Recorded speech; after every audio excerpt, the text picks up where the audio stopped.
Hi everyone. So I am Manshika and I secure for All India Rank 10 in my UGC Net Commerce exam.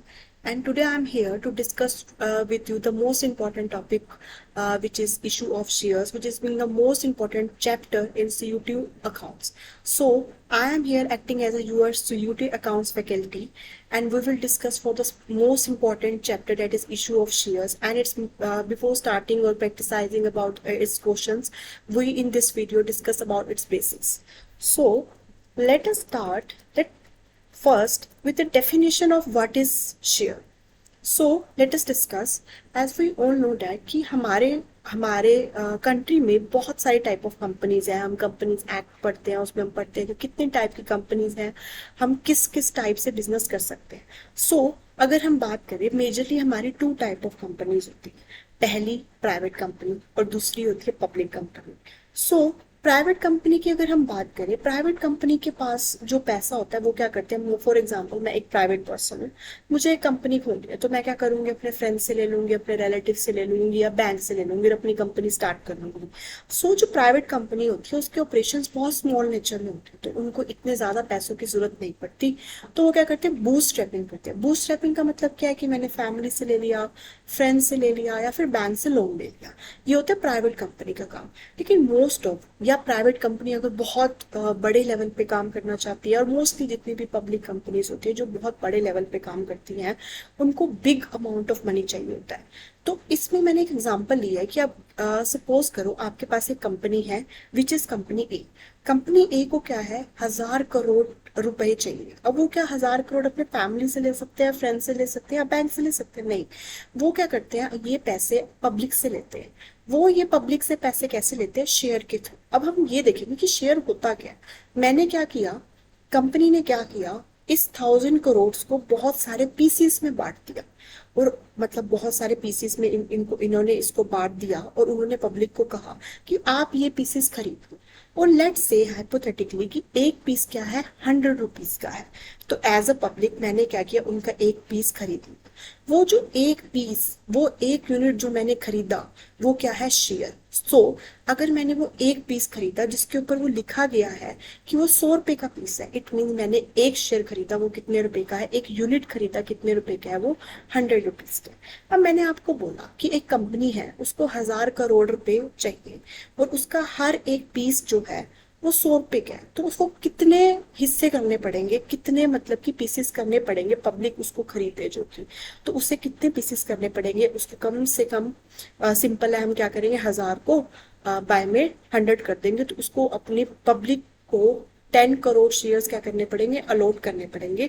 उन shares को जो जो भी लोग खरीदेगा, वो उस मतलब उसका ऑनर बनता जाएगा और वो उसको शेयर देंगे, वो उसको वो पीस देंगे और कंपनी क्या करेगी, उनको अपना ओनर बनाएगी. तो कंपनी क्या करती है, पब्लिक को शेयर देती है कि ये आपका शेयर है, उसके बदले पब्लिक उन्हें क्या देती है, मतलब पैसा देती है. इस तरीके से कंपनी को क्या मिल जाता है, पैसा. और जो पब्लिक है उसे क्या मिल जाता है, मतलब एक शेयर. शेयर मतलब एक ऑनरशिप राइट. अगर उनको कल कोई बेचना है तो वो उसको या तो मुनाफे में भी बेच सकते हैं, कई बार वो लॉस में भी बेचना पड़ता है. हम उसमें डिग नहीं करेंगे, हम सिर्फ इतना देखेंगे वो जो एक यूनिट खरीदा है वो क्या है, हमारा एक शेयर.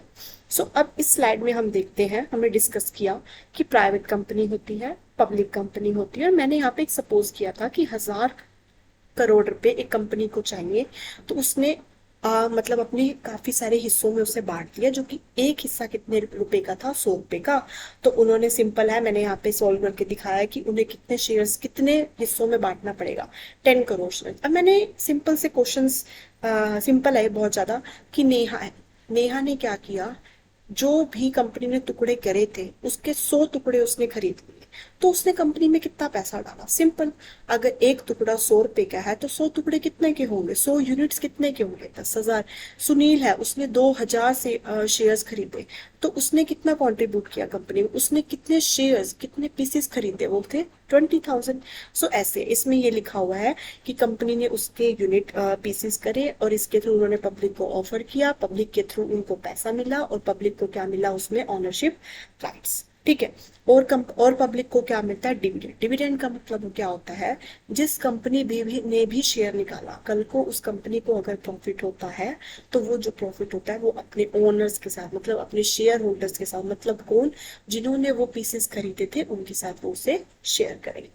सो अब हमें पता लग गया है कि हम मैंने चैप्टर स्टार्ट किया इशू ऑफ शेयर्स, जिसमें मैंने ये तीनों से मतलब आपका दोनों वर्ड्स क्लियर हो गए कि इशू क्या होता है। जब कंपनी पीसीस में बांट के पब्लिक को देती है तो वो शेयर होता है। बिल्कुल क्लैरिटी होगी कि शेयर क्या होता है। अब क्या होता है कि जैसे मैंने कहा कि 1,000 करोड़ रुपए मतलब कंपनी को चाहिए है, ठीक है, वो उसकी कैपिटल है। हम नॉर्मल हमें पता है कि कैपिटल क्या होता है, कि कैपिटल का मतलब है कि आप कितना, ओनर कितना पैसा डाल रहा है मतलब कि अपनी कंपनी में। तो शेयर्स बहुत मतलब कि शेयर कैपिटल जो होती है कि कितना पैसा डला हुआ है कंपनी में, वो बहुत सारे टाइप की होती है। इसमें से क्वेश्चन आता है सीयूटी में। तो फॉर एग्जाम्पल ऑथोराइज कैपिटल, हम ऊपर वाला एग्जांपल लेते हैं। मैंने कहा एक कंपनी है वो 1,000 करोड़ रुपए मतलब कि मांग रही है पब्लिक से, तो मैं अज्यूम करती हूँ कि 1,000 करोड़ रुपए उसके मेमोरेंडम ऑफ एसोसिएशन में लिखे गया है कि वो 1,000 करोड़ तक की कैपिटल मार्केट से उठा सकती है। कंपनी ए के एमओ में अगर ये लिखा हुआ है कि हाँ आप 1,000 करोड़ तक का कैपिटल उठा सकते हैं, तो वो उठा सकती है। ऐसा नहीं है कि कंपनी ए क्या कहेगी कि मैं तो 1,200 करोड़ रुपए उठाऊंगी, तो अलाउ नहीं है। ठीक है। अगर आपको ज्यादा करना है, अपनी कैपिटल ज्यादा उठानी है, तो आपको एमओए के अंदर चेंज करना होगा। So what is authorise capital? वो कैपिटल है जो एमओए में लिखी गई है। So it is a maximum capital. इससे ज्यादा आप नहीं उठा सकते पब्लिक से, इससे ज्यादा आप कैपिटल पब्लिक से नहीं ले सकते। Next is issued capital. Issued capital क्या होता है कि फॉर एग्जाम्पल 1,000 करोड़ है, मैंने 10 करोड़ शेयर्स देने थे पब्लिक को, तभी मेरे पास 1,000 करोड़ इकट्ठे होंगे। क्यों? क्योंकि एक शेयर कितने का है? एक पीस कितने का है? 100 रुपए का। इशूड कैपिटल क्या कहता है कि मैंने 10 करोड़ नहीं, मैंने ना पब्लिक को 5 करोड़ ऑफर करे, वो 5 करोड़ में बाहर बाद में फ्यूचर में ऑफर करूंगा, अभी मेरा मन नहीं है।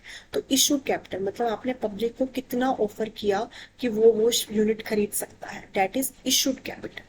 ठीक है, कि कंपनी ने 5 करोड़ ही इशू करे। अब देखो कि हो सकता है कि कंपनी ने 5 करोड़ इशू करे कि हाँ ये हमारे शेयर्स हैं आप खरीद लो, लेकिन उन्होंने क्या किया, मतलब कि जो आपकी पब्लिक है उसने कहा कि नहीं, आपकी इतनी गुडविल नहीं है, हम 4.5 करोड़ शेयर्स ही बिक पाए और बाकी के 0.5 करोड़ शेयर्स नहीं बिक पाए। तो 4.5 करोड़ क्या हो जाएगा? सब्सक्राइब्ड कैपिटल, की 4.5 करोड़ ही बिक पाए। 4.5 करोड़ की ही डिमांड थी मार्केट में, इससे ज्यादा डिमांड नहीं थी, तो ये सब्सक्राइब कैपिटल होगी। लेकिन इसमें एक ट्विस्ट है कि आपकी जो कैपिटल है ना, सब्सक्राइब कैपिटल, अगर आपने शेयर्स दिए 5 करोड़ के, तो 90% जो सेबी है हमारा, जो कि रेगुलेट करता है स्टॉक मार्केट को, वो ये कहता है कि 5, अगर आपने जितने भी शेयर्स इशू किए, for example 5 crore share issue करें, तो 90% जो है आपके सब्सक्राइब होने ही चाहिए। अगर 90% सब्सक्राइब नहीं होते तो आप अलॉटमेंट नहीं कर सकते, मतलब आप आगे फर्दर मतलब पैसे नहीं ले सकते पब्लिक से, ये इलीगल है। आपके 90% होने चाहिए। तो 4.5 करोड़ अगर होंगे तो ही आगे प्रोसेस होगा, वरना आगे प्रोसेस नहीं होगा। अब सब्सक्राइब कैपिटल बहुत टाइप की होती है। फुली सब्सक्राइब, मान लो 5 करोड़ शेयर्स थे और सारे के सारे क्या हो गए? इशू हो गए। अंडर सब्सक्राइब में क्या है कि 4.5 करोड़ की डिमांड थी। मैंने कहा ना मिनिमम 90% होने चाहिए, ठीक है। अगर मिनिमम 90% है तो ठीक है, वरना आप आगे प्रोसेस भी फॉलो नहीं कर सकते। अगर यहाँ पे 4.5 की जगह 4 करोड़ होता, तो कंपनी को अपने जो ये शेयर प्रोसेस है वो रोकना होगा, क्योंकि वो 90% क्राइटेरिया को मेट नहीं करते। This is being very important. वो हमेशा पूछते हैं कि कितना परसेंट मिनिमम होना ही चाहिए, तो ये आपका एक इंपॉर्टेंट क्वेश्चन बन सकता है। Next is over subscribe. Over subscribe का मतलब है कि 5 करोड़ इशू किए थे लेकिन 6 करोड़ की डिमांड है ना। तो ऐसा नहीं है कि कंपनी बाद में, पहले वो बता देती है कि 5 करोड़ ही इशू करेंगे, ऐसे नहीं बाद में फिर डिमांड देके वो 6 करोड़ कर देगी, नहीं। वो क्या करेगी, मतलब कि जितने लोग अकॉर्डिंगली, मतलब प्रो राटा हम इसे अलॉटमेंट बोलते हैं, वो हम आगे पढ़ेंगे कि प्रो राटा अलॉटमेंट कैसे होता है, कि हमें मतलब अकॉर्डिंगली कैसे देना पड़ता है। सो ओवर सब्सक्राइब में भी आप ये समझो कि जो पब्लिक है वो ज्यादा डिमांड कर रही है, मतलब 5 करोड़ के शेयर है लेकिन लोग डिमांड कर रहे हैं 6 करोड़। ठीक है। अभी तक हमने क्या डिस्कस किया कि व्हाट इज शेयर। ठीक है। शेयर की वजह से हम कैपिटल ला सकते हैं, इसलिए इस चैप्टर का नाम शेयर कैपिटल है। शेयर कैपिटल कितने टाइप की होती है? ऑथराइज्ड होती है, इशूड होती है, सब्सक्राइब होती है। सब्सक्राइब की 3 डिविजन्स हैं, अंडर सब्सक्राइब्ड, ओवर सब्सक्राइब्ड या फुली सब्सक्राइब्ड। ठीक है। तो ये अब तक इजी है। अब हम आगे चलते हैं कि आगे क्या है। अब ध्यान से देखना, एक एग्जांपल लिया है मैंने कि 1 लाख शेयर्स है, ठीक है, कितने शेयर्स हैं, 1 लाख के शेयर्स हैं, और हर यूनिट जो 1 लाख मतलब यूनिट्स बनाई हैं, एक बट कोई भी कंपनी, कंपनी बी ने कंपनी सी में कोई भी लेट कर लो कि 1 लाख शेयर्स है, ठीक है, उसमें हर एक यूनिट कितने का है, 100 रुपये यूनिट है, मतलब एक यूनिट का जो प्राइस है वो 100 रुपये है। इट मीन्स कंपनी कितना उठाना चाहती है, 1 लाख मल्टीप्लाई 10, और सॉरी 1 लाख मल्टीप्लाई 100, तो कितना उठाना चाहती है वो, 1 करोड़ रुपीज एक कंपनी पर्टिकुलर उठाना चाहती है। अब एक पीस की जो वैल्यू है ना 100 रुपीज, ऐसा नहीं है कंपनी 100 रुपीज एक ही बारी में बुला लेगी कि हाँ आपने एक पीस उठा लिया, एक यूनिट खरीद लिया, आप एक पीस का 100 रुपये अभी के अभी दे दो। वो ऐसे नहीं करते। फॉर एग्जाम्पल किसी बंदे ने एप्लीकेशन डाली कि उसे ये शेयर खरीदना है और वो शेयर का प्राइस 100 रुपये है, तो वो ऐसे नहीं बोलते कि 100 के 100 अभी दो। वो क्या करते हैं, कुछ पैसा जैन में मंगवाएंगे, या कुछ फरवरी में बोलेंगे, कुछ मार्च में बोलेंगे, कुछ अप्रैल में बोलेंगे, कुछ बोलेंगे दिसंबर तक दे देना, ठीक है। फॉर एग्जाम्पल कंपनी क्या करती है, 100 रुपये कैसे मंगाती है, 30 40 और 30 करके, कि 30 पहले दे देना, फिर नेक्स्ट टाइम 40 में दे देना, और फिर नेक्स्ट टाइम 30 कर देना। सो जब वो पहली बार पैसा मंगवाती है ना, तो उससे हम बोलते हैं एप्लीकेशन मनी। ध्यान से, इसी से हमारे सारे प्रैक्टिकल क्वेश्चंस पूरे होंगे। 30 पहले मंगाती है तो इससे हम बोलते हैं एप्लीकेशन मनी। दूसरी बार अगर मंगाती है तो उसे हम बोलते हैं अलॉटमेंट मनी। जब तीसरी बार मंगाती है हम उसे बोलते हैं कॉल मनी, ठीक है। कॉल मनी आगे फर्दर डिवाइडेड है। फॉर एग्जाम्पल वो पहली कॉल बना मंगवाती है तो फर्स्ट कॉल, अगर वो दूसरी बार फिर कॉल मनी मंगाती है तो सेकंड कॉल हो जाती है, फिर third call, fourth call, fifth call, sixth call. +2 level तक आपकी फर्स्ट या सेकंड कॉल के अलावा कुछ नहीं होगा। फर्स्ट सेकंड कॉल कैसे होती है, फॉर एग्जांपल 30 को भी वो डिवाइड कर देते हैं। 30 में वो कैसे डिवाइड करते हैं कि पहले 15 मंगवा लेते हैं, फिर दोबारा 15, तो ये फर्स्ट कॉल हो जाएगी और सेकंड कॉल हो जाएगी। अगर वो 30 का 30 इकट्ठे मंगा लेते हैं अलॉटमेंट के बाद वो, तो हम उसे क्लब करके बोल देते हैं कि वो क्या है, कॉल मनी, ठीक है। नेक्स्ट इज सब्सक्राइब्ड और फुली पेड। सब्सक्राइब्ड और फुली पेड का मतलब क्या है, जब एक कंपनी 100 रुपये, एक यूनिट जो 100 रुपये का है, वो सारा का सारा पैसा शेयर होल्डर को कहती है, ओनर को कहती है कि सारा का सारा भर दो, और शेयर होल्डर भर भी देता है, ठीक है, किसी का कोई ड्यू नहीं है, कुछ भी नहीं है, तो हम उसे बोलते हैं subscribed and fully paid up, ठीक है। लेकिन उसका अपोजिट क्या होता है, subscribed and not fully paid up. इसका मतलब क्या होता है, कंपनी ने 100 रुपये यूनिट मंगाई नहीं, उसने क्या किया, 30 मंगाया, 40 मंगाया, और फिर बाद में 30 मंगाया ही नहीं, ठीक है, कि उन्होंने कहा कि नहीं अभी हमें और पैसा नहीं चाहिए, तो इसे बोलते हैं subscribe and not fully paid. और दूसरी सिचुएशन क्या हो सकती है कि उन्होंने 30 मंगाया, 40 भी मंगाया, 30 भी, सब कुछ मंगाया, लेकिन कुछ शेयर होल्डर्स ने पैसा नहीं दिया, ठीक है, वो फेल्ड हो गए और एरियर्स आ गए, मतलब कि उन्होंने पैसा नहीं दिया, तो हम क्या कहते हैं, subscribed and not fully paid up, कि ये पर्टिकुलर बंदे ने अपना शेयर नहीं दिया, ठीक है।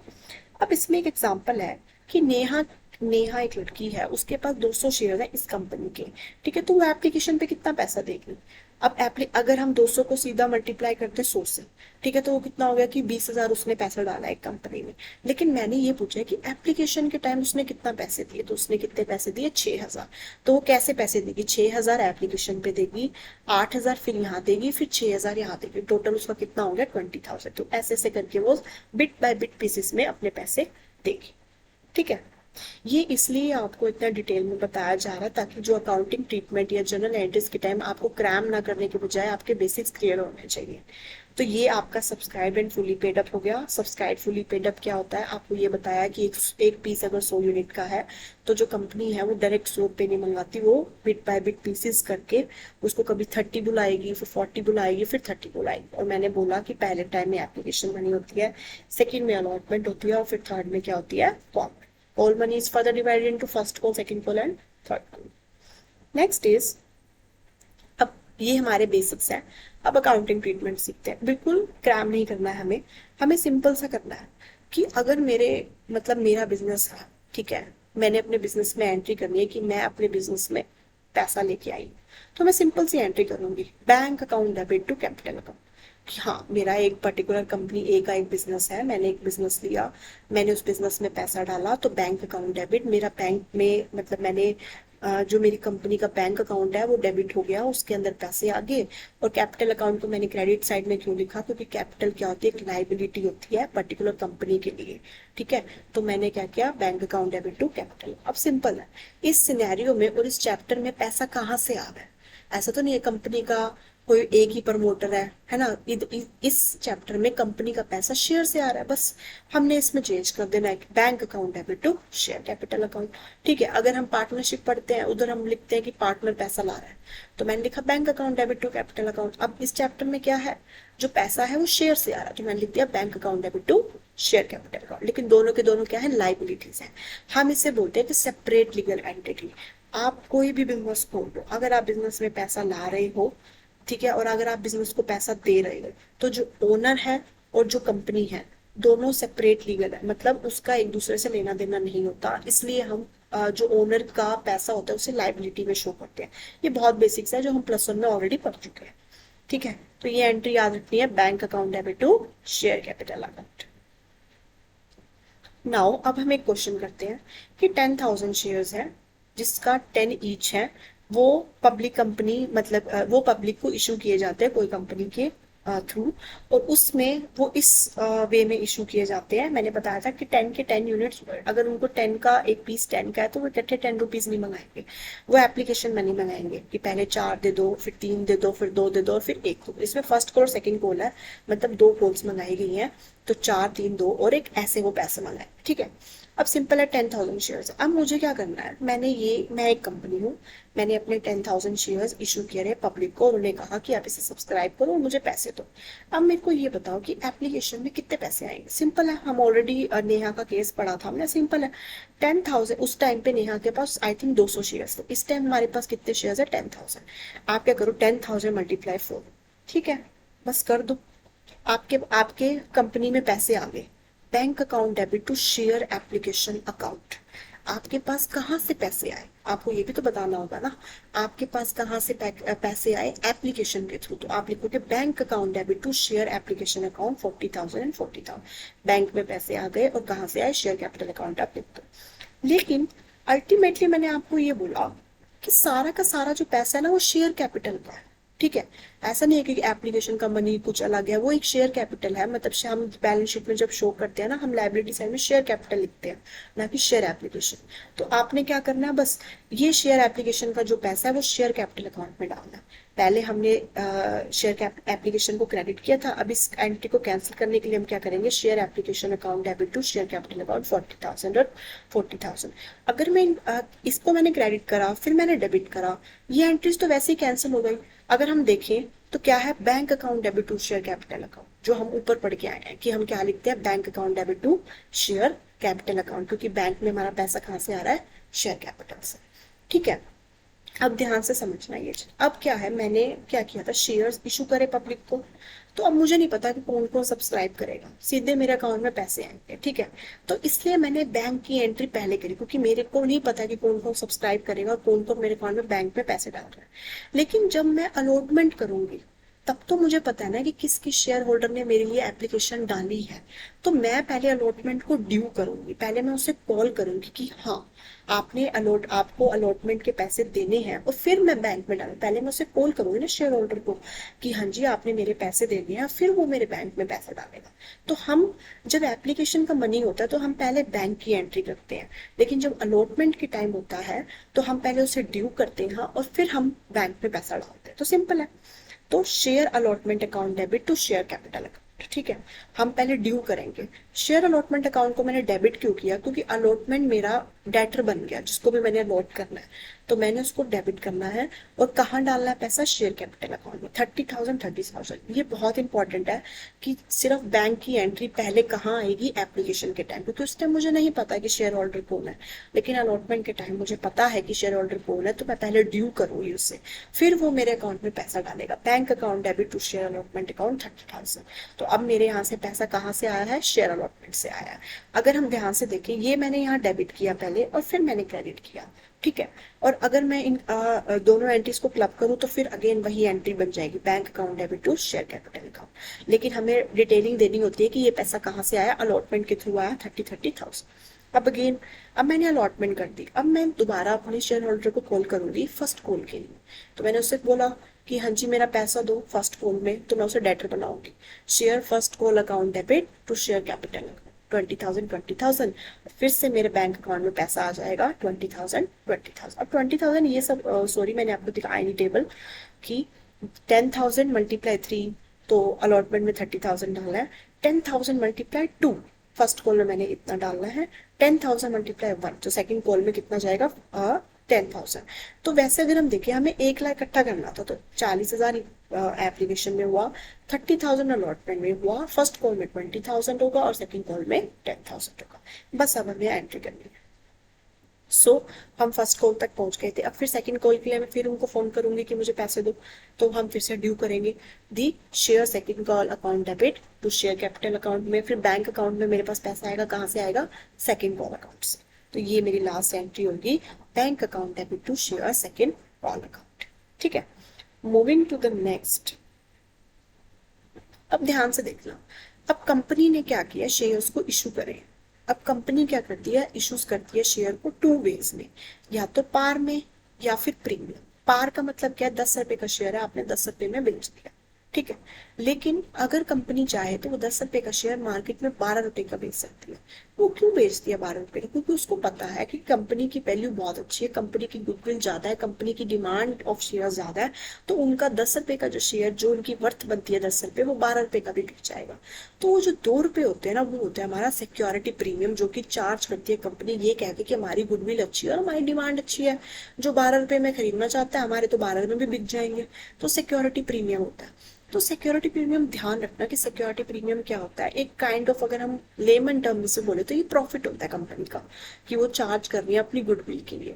तो हम इसे जब भी एंट्री करते हैं, तो आप खुद सोचो, हम इसे डेबिट करेंगे या क्रेडिट करेंगे? ऑफकोर्स हम उसको क्रेडिट करेंगे। क्यों? क्योंकि हमारा प्रिंसिपल क्या कहता है, डेबिट द एक्सपेंसेस और क्रेडिट द इनकम। तो हम अब इसकी जो एंट्री है, अगर प्रीमियम पे इशू होता है, तो हम उसे क्या करेंगे, क्रेडिट करेंगे। ठीक है, अब सेम ही मैं लेती हूँ एग्जाम्पल कि 10,000 शेयर है, सेम 10 ईच, ठीक है, will be issue to the company and called in the form of given table. ठीक है, तो एप्लीकेशन पे 4, अलॉटमेंट पे 3+2। ये जो 2 ब्लू में दिख रहा है, ये सिक्योरिटी प्रीमियम है, 2 और 1। अगर आप ध्यान रखोगे ना, तो ये जो 10 की फेस वैल्यू थी, वो किस में दिखाई जा रही है, 12 में, जिसमें 2 का जो सिक्योरिटी प्रीमियम है वो किस में मांगा जा रहा है, अलॉटमेंट। ठीक है, तो अब मेरी बात सुनो, अगर मैं होने कितने चाहिए थे इकट्ठे पैसे, 1 लाख। लेकिन अब कितने होंगे, 10,000 इंटू 12, 1,20,000, मतलब 20,000 का अमाउंट बढ़ जाएगा। किस चीज के लिए?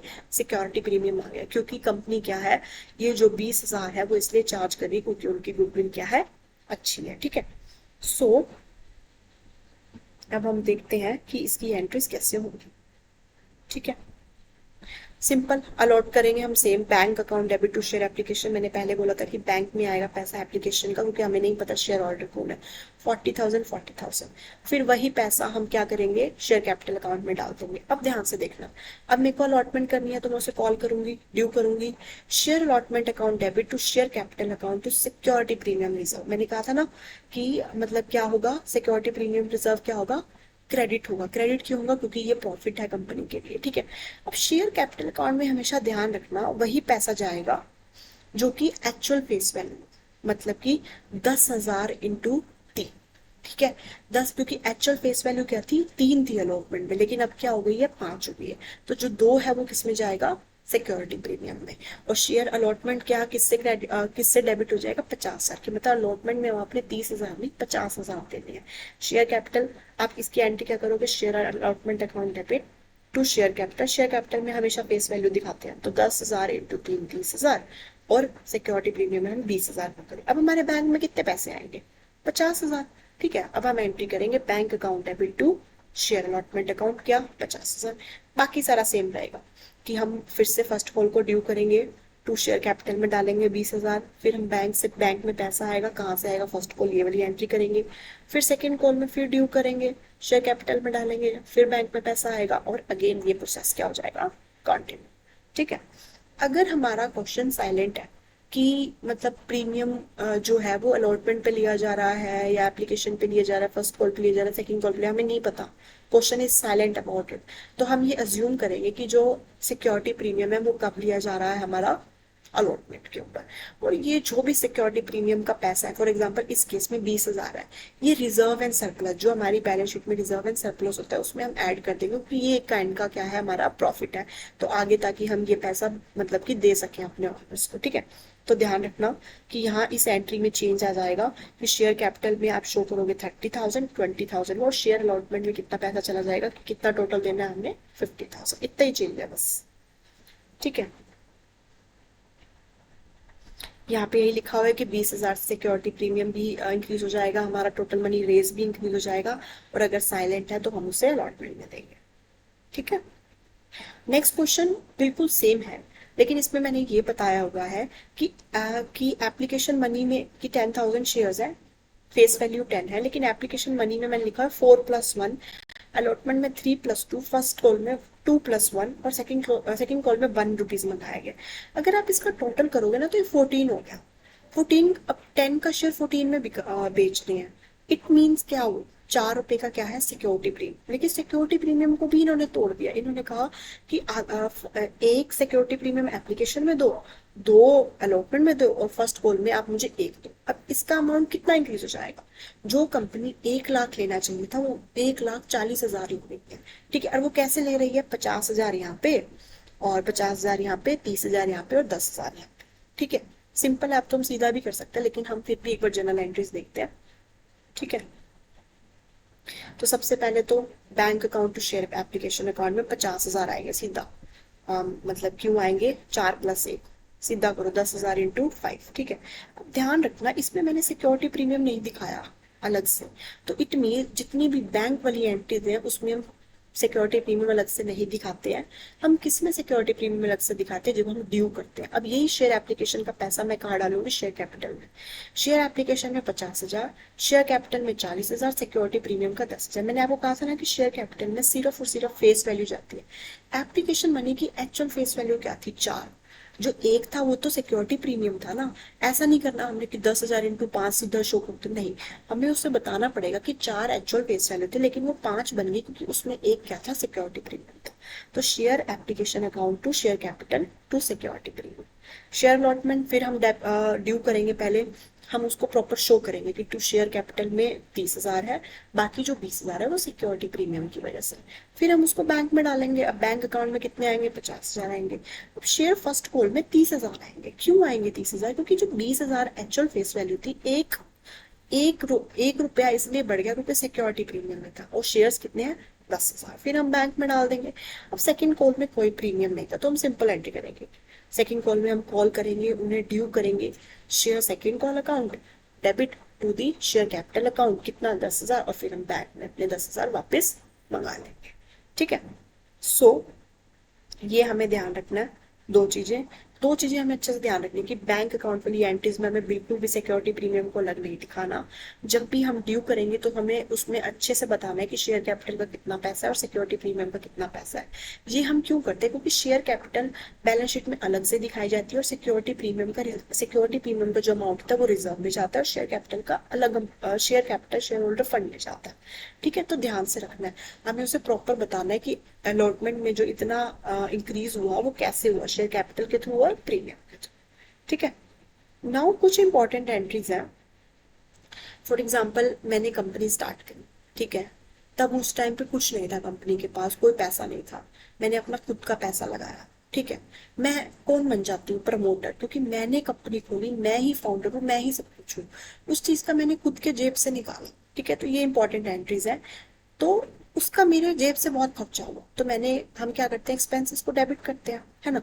तो मैंने क्या किया, incorporation account debit to promoters account. तो कंपनी अपनी क्या एंट्री करेगी कि हाँ, मतलब एक्सपेंस हुए तो incorporation account, post account debit, किसको पैसा देना है मैंने, प्रमोटर्स को, कंपनी को किसको पैसा देना है, जिसने वो खर्चा किया। लेकिन कंपनी कहती है नहीं प्रमोटर्स, ठीक है तुम मेरे क्रेडिटर हो लेकिन मैं ना तुम्हें शेयर कैपिटल दे दूँ। तो फिर आगे वही एंट्री हो जाती है, promoters account debit to share capital account. अगर आप इनको कैंसिल करोगे ना तो सीधा ये भी लिख सकते हैं, incorporation post account debit to share capital account. लेकिन हमें समझ नहीं आता कि ऐसा क्यों। तो हमने क्या करना है, पहले क्रेडिटर बनाना है प्रमोटर को, फिर उसे शेयर कैपिटल देना है। अब सेम जैसे कि एक प्रमोटर होता है वो कॉर्पोरेशन पोस्ट करता है, वैसे अंडर राइटर्स होते हैं जो अंडर राइटिंग कमीशन लेते हैं। अंडर राइटर्स कौन होते हैं, फॉर एग्जाम्पल मैंने 5 करोड़ के शेयर्स मार्केट में डाले थे, पहले वाला एग्जाम्पल के थ्रू, उसमें 90% सब्सक्राइब हो जाने चाहिए थे लेकिन वो नहीं हुए। ठीक है, जिसकी वजह से मैं फर्दर प्रोसेस नहीं कर पा रही, मैं अलॉटमेंट नहीं कर पा रही। तो अंडरराइटर्स क्या कहते हैं कि ठीक है, तुम ना अगर तुम्हारे 90% अलॉट नहीं हो ना तो मैं तुम्हारे खरीद दूंगा ताकि तुम्हारा आगे फर्दर प्रोसेस हो चले। ये बहुत रजिस्टर्ड ब्रोकर्स होते हैं सेबी के, तो इस चीज का वो कमीशन चार्ज करते हैं क्योंकि उनके पास रिस्क होता है ना कि हाँ इसके सब्सक्राइब होंगे या नहीं होंगे। ठीक है, तो इस वजह से वो कमीशन चार्ज करते हैं। वही डेबिट होगा एक्सपेंस, क्यों? क्योंकि debit the expenses credit the income. हम अंडर राइटिंग कमीशन को डेबिट करेंगे और हमारा क्रेडिटर कौन बनेगा? Underwriter. लेकिन अंडर राइटर को हमने क्या देना है? Capital. So underwriter account debit to share capital. ये इंपॉर्टेंट एंट्रीज है, समटाइम्स एज अ मतलब कम्प्लीमेंट्री वही क्वेश्चन में डाल देते हैं और वो पूछ लेते हैं कि क्या एंट्री पास होगी। सो हमें ध्यान रखना है। Moving to the next. Next is कि फॉर एग्जाम्पल अब आपने क्या किया, आपने अंडर राइटिंग का भी देख लिया है और हमने प्रमोटर्स का भी देख लिया है कि क्या क्या एंट्री होगी। इस एंट्रीज के पहले हम एक बार कुछ क्वेश्चंस करते हैं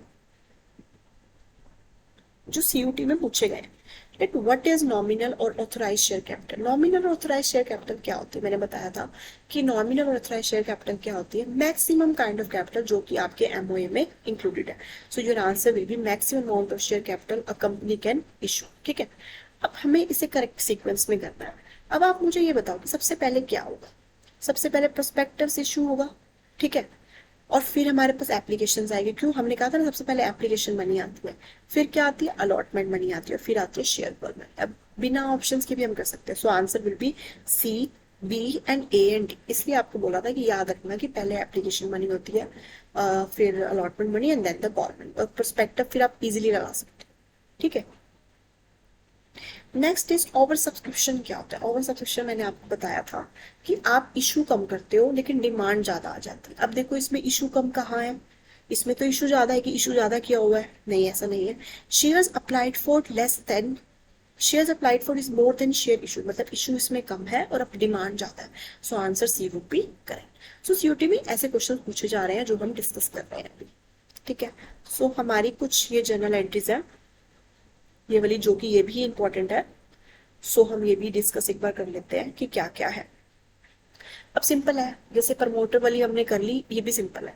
अब मान लो मैंने एक मतलब मैंने कोई एसेट खरीदा है, नॉर्मल एंट्री जो हम +1 में करते हैं। मैंने कोई एसेट खरीदा और मैंने उसके पैसे नहीं दिए। ठीक है, तो क्रेडिट पे खरीदा ऑफ कोर्स। तो मैंने एसेट खरीदा तो मैं क्या एंट्री करूँ? Asset account debit to vendor account. मैंने 12 लाख के क्या लिए? मतलब कि उससे मैंने सामान लिया। अब मैं वेंडर को क्या देती हूँ? नेक्स्ट एंट्री क्या करती हूँ? Vendor account debit to cash account. मैंने उसको पैसे देने हैं। लेकिन इधर में क्या, अब ये शेयर का चैप्टर है, मैंने क्या किया? उसको पैसे नहीं देके क्या दिया? Vendor account debit to share capital account. कि तू मेरे पास पैसे नहीं है, तू मेरे से पैसे ले ले।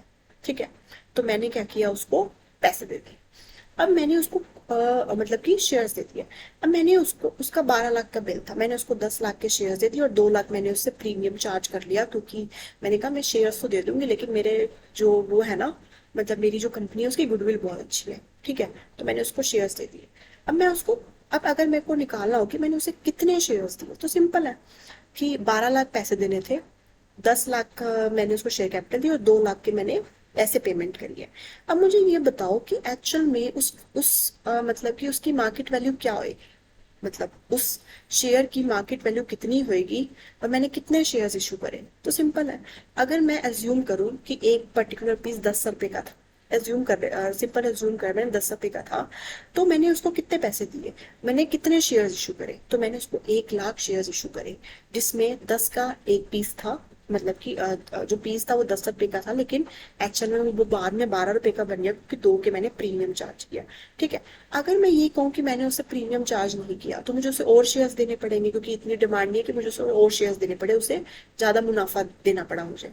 तो मैंने कितने शेयर्स इशू करे? 1 लाख, और मतलब कि 1,20,000। ठीक है, तो सिंपल है। अगर मैंने कहा कि मेरी कंपनी का मैंने 12 लाख देने थे किसी को और मेरे जो यूनिट है, मेरे कंपनी के शेयर की जो यूनिट है वो 10 रुपये है, मैंने उसको 12 लाख रुपए देने हैं। ठीक है, तो मैंने उसे कितने शेयर्स देने हैं? 1,20,000। लेकिन अगर मैं कहूँ सिक्योरिटी प्रीमियम चार्ज करना है तो मैं उससे कम शेयर्स दूंगी, 1 लाख। क्यों? क्योंकि मेरे उसकी गुडविल अच्छी है।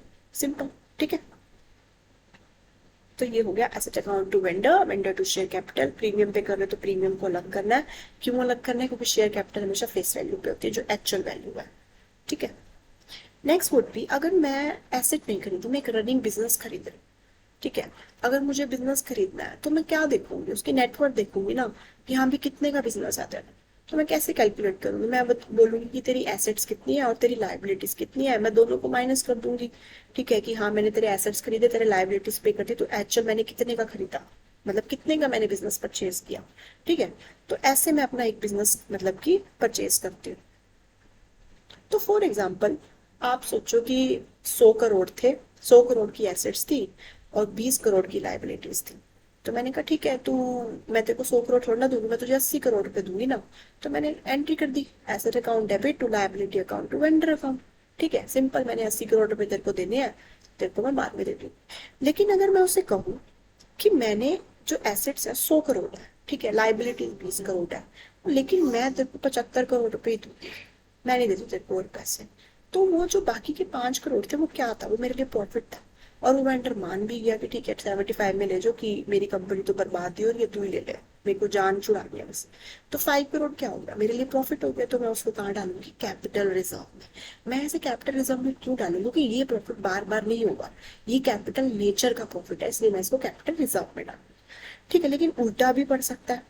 मैंने एसेट खरीदा 100 करोड़ का, लाइबिलिटीज 20 की थी, और मैंने वेंडर को देने थे 80, लेकिन अब 90 देने पड़ रहे हैं। क्यों देने पड़ रहे हैं, क्योंकि वो कह रहे हैं कि 10 करोड़ की मेरी गुडविल है, जो तू बिजनेस खरीद रहा है ना, मेरी वैल्यू है, तो मुझे 10 करोड़ और दे, तो उसको मैं गुडविल अकाउंट में डाल दूँ। अब ये शेयर्स का चैप्टर है। अब मैं वेंडर को कहती हूँ कि नहीं मैं पैसे नहीं दूंगी, मैं शेयर कैपिटल दूंगी, तेरे को शेयर दूंगी अपनी कंपनी में, वेंडर टू शेयर। और अगर मैंने, अब मेरे कंपनी की जो 30 था वो 10 रुपए का था, तो मैं सिर्फ इंटर करूंगी vendor account debit to share capital. ठीक है, लेकिन अगर मैंने उससे प्रीमियम चार्ज कर लिया तो मैं उसको लिखूंगी vendor account debit to share capital account to security premium, क्योंकि वो मेरे लिए प्रॉफिट हो गया कि हाँ मेरी वैल्यू अच्छी है, तो तू मुझे सिक्योरिटी प्रीमियम पे।